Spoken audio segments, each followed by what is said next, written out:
The earlier that we access pregnancy care, we know the better the health outcomes for both mum and bub at the end of the pregnancy. Here in Newcastle, as part of the John Hunter Hospital, we have several different models of care available for women who are pregnant.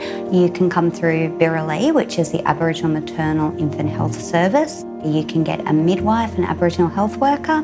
They attend your antenatal appointments with you.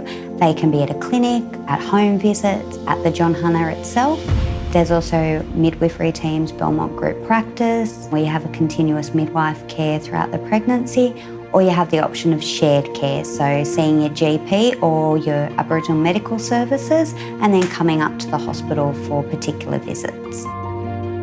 The visits usually involve a midwife doing a check on baby, so that's listening to baby's heartbeat with the Doppler, measuring your pregnancy belly, taking your blood pressure, recording those on your antenatal record, and then sometimes you might go up to the John Hunter and see the doctor as well.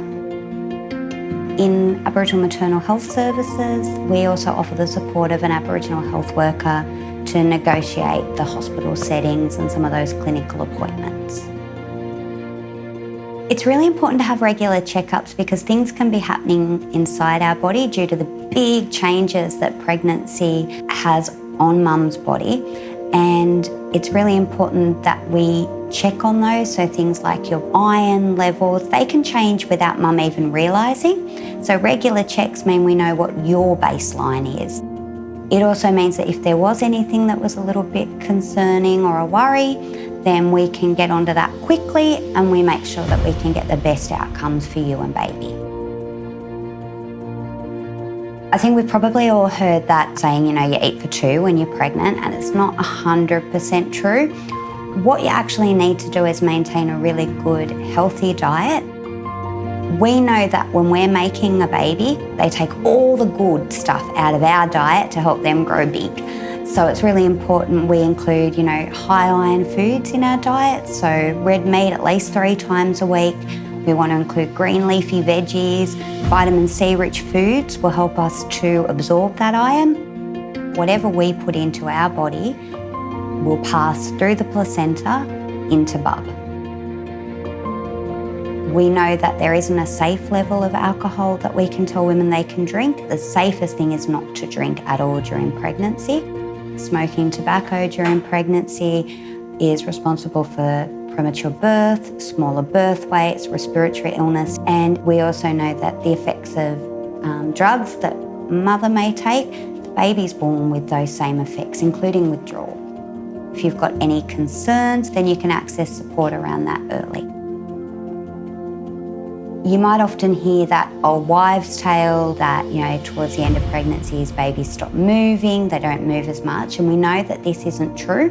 You should feel baby's movements right up to birth. It's really important that if you think your baby's movements have changed or you haven't felt your baby move, that you call your healthcare provider as soon as possible. When I was pregnant, I had the whooping cough vaccination and at my GP. Then I had the flu shot as well. I didn't have to have anything else, so that was easy. It's important to remain active and to continue exercising in pregnancy, mainly because pregnancy is a normal state for women. It's something that our bodies are designed to do. We know that if mum maintains a healthy weight during pregnancy, there can be less complications at birth. We know that mums recover better physically from birth when they're well.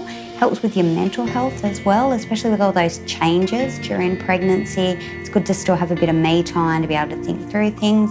And sometimes things like specific exercise programs or classes for mums to be can be a really good place to pick up a support network and have a yarn to other mums.